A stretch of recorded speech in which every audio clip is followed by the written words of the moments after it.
Ito kabayan, yung ginagawa ko ngayon kabayan ha, kung magkano to siya kabayan. Ito yung bangga, pero harapan siya kabayan, marami, halos lahat ng bumper. Ang bumper kasi, ang daming accessories. So kaya umabot, ang laki ng binabayaran nito. Pati kasama yung mga visa niya.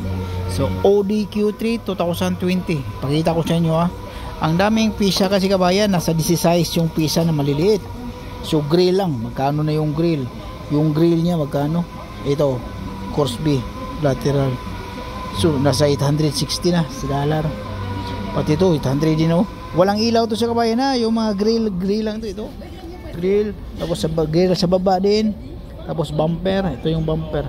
Ah, ito pala yung bumper pala. So, dua goose. Oh, bumper to sa kabayan, 800 oh. Hindi pares yung presyo pero malaki yung isa. 800 nasa kuno sa kabayan. Nasa 40,000 nasa 30 mahigit. Nasa 30 mahigit kabayan. Tapos ito kabayan, itong bumper na to. So magkano binabayaran lahat?